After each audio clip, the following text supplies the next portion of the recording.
Hi everyone, today we're going to talk about scatter plots and lines of fit. So this is not too bad. You're just looking at data and seeing if there's a trend.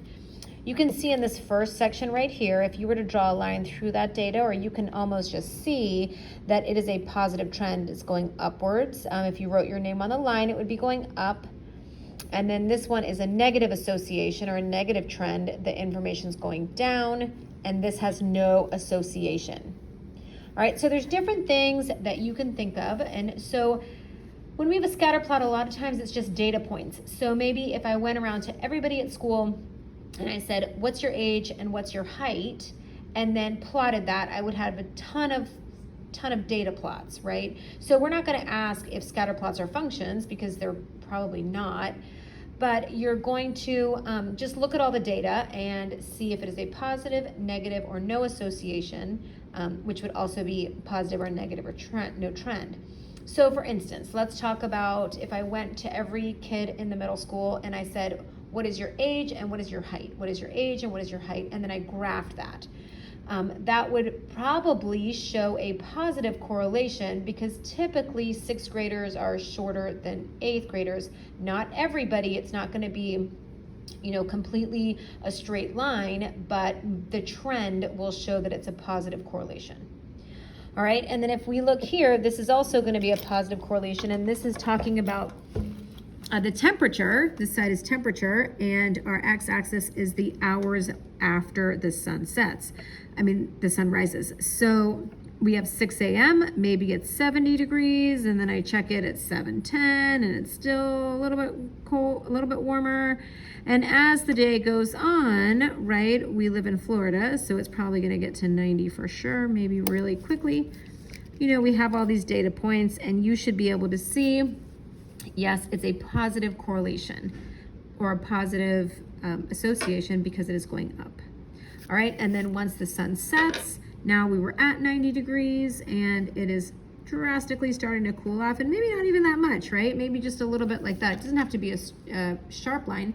And then you would show that that's a negative correlation. All right, a trend line is when we draw a line through the data that shows the trend of the data.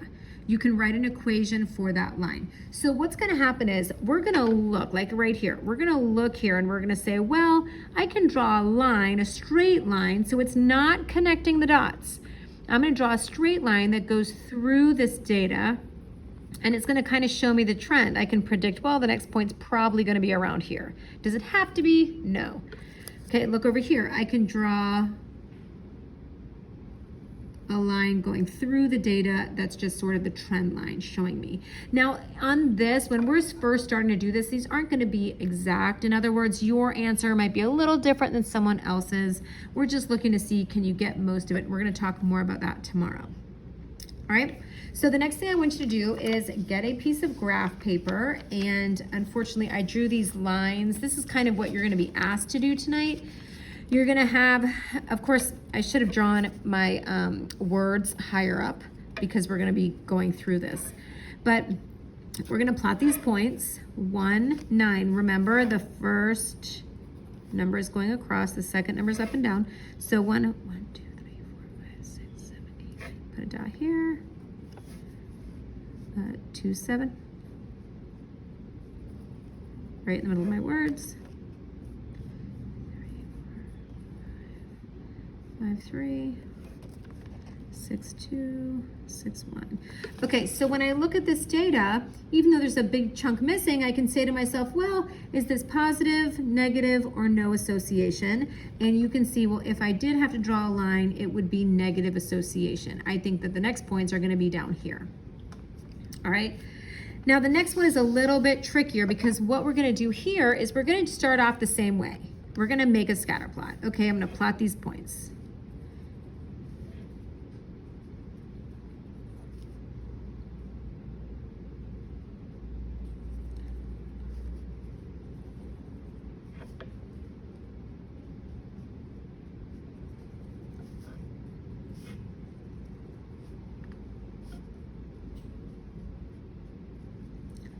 Okay, And then what I'm going to do is I'm going to draw a line. So that was the first instructions. Make a scatter plot. Draw a line of best fit.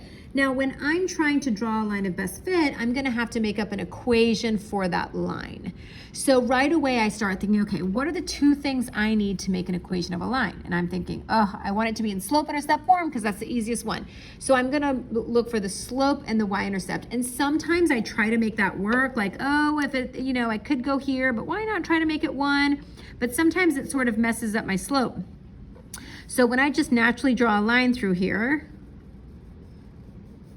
and it does need to be a straight line, and I know that's, you know, sometimes we don't have rulers with us, but when I look at this line right here, I'm going to say, okay, what is the y-intercept? Well, the y-intercept is 1, and for this, you guys, since we're now beginning, like, if you put it a little bit down and you just said 1, I'm okay with that, or, you know, if you even had to say 0.5, it's not always going to be like a 1, 2, 3, it could be in between there, and just kind of estimating that for right now is fine.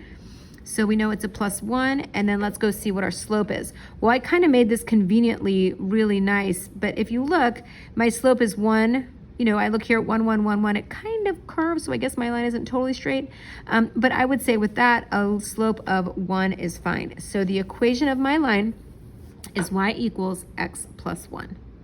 All right, so that's kind of more practice, is, you know, if you need that. So the y-intercept obviously does not have to always be, some of the examples I did in class, they were going through the origin, and they don't have to be that way. This is totally fine. All right, so if you had, you know, if you had points, I'm just totally drawing random points here to show you sometimes it's a little bit harder. And then I wanted to draw a line of best fit. Well, I might say, okay, if I do it here, how, you know, maybe my angle here is going to be better. And if I just go through the data, just draw a straight line, that looks pretty good to me. I can say the y-intercept is 1, 2, 3, 4, 5. So we have a y-intercept of 5. And then let's look at the slope. Down 1 over 4, down 1 over 4, pretty much down 1 over, yep, it's probably, you know, it's going to be